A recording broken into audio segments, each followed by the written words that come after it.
Нүдний хараа муудах нь бидний амьдралд тохиолддог олон асуудлын нэг билээ.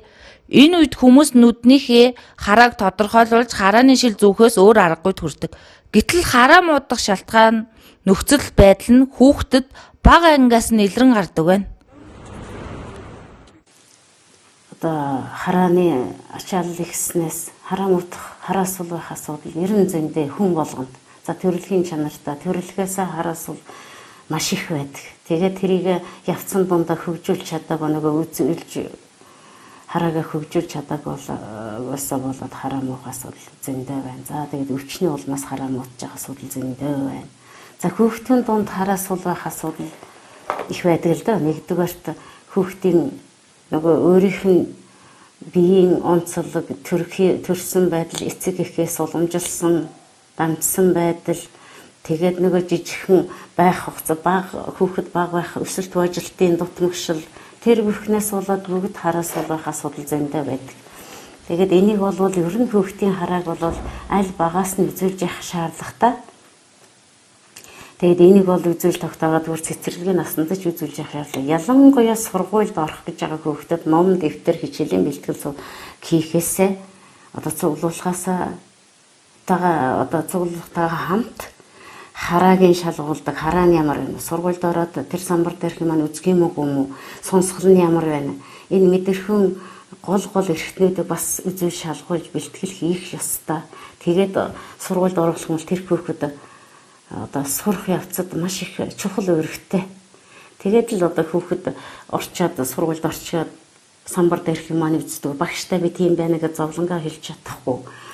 Хажуудах хүнээс хуулах гэхэр чи хүнээс хуулсан гин жишээ юм. Тэгэл одоо насанд хүрсэн хүн шиг би тийм байна, юм байна гэж хэлээд чадахгүй. Телевизээр янз бүрийн хардаг. Ингээл одоо нүдээ нийлгэж харддаг юм уу, өхөж өчгүйж харддаг юм уу, ингэж харддаг юм одоо янз бүр байдаг шүү дээ.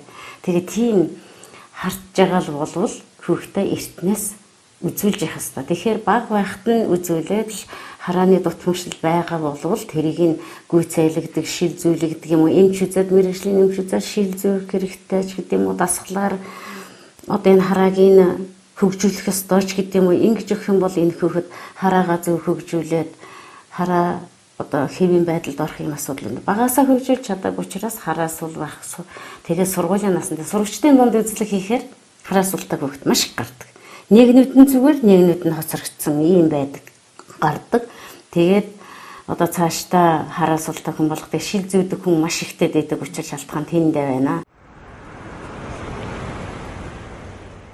Мөн бидний байнгын хэрэглээ болсон утас, компьютер зэргээс шалтгаалж хүний нүд туяаны өрсөлдөд орж, хуурайшин, захтнах, улайх зэрэг зовир илэрдэг. Энэ үед тоохгүй удаан явснаас болж нүд өвчлөлт цаашлаад хараагүй болох тохиолдол гардаг. Талаас харааны ачаалал одоо хит их. Одоо орчин үед бүр ихссэн.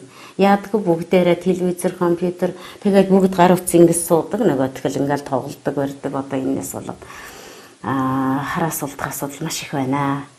За өвчнөө улмаас хараас улдах асуудал бол тэр тусдаа ноёндоо тэр өвчнөөсөө болоод янз бүр байдаг юм. Ингээд харааны асуудал бол олон янз бий. Ерөн зүгээр харааны ачаалал ихснээс болоод одоо хараас ултай байх асуудал бол бүр гарцаангүй амьдралын явцад юм байдаг. Жишээ нь одоо эрдэмтгүүд голдуул хараас ултай шилтэй байдаг штэ. Энэ бол яадгүй нөгөө харааны ачаалал ихтэйгээс болоод хараас ул болох асуудал их байдаг.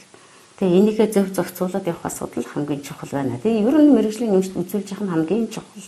Тэгээ өөр өвчнөөс одоо тэгэл за тэр чимээгүй өвсрөг тараагүй болгоч өвчнүүд одоо насанд хүрэгч зөндөө байна. Тэр нь бол одоо хаан тэр за насагч авалсууд болрын зайлтууд байна. Нүдний даралт гэж одоо чимээгүй явж байгаа тарааг уулдаг өвчин байна. Тэгэхээр ийм олон өвчнүүд байна. Цусны даралт их өвчин байна. Харааг уулгах болно.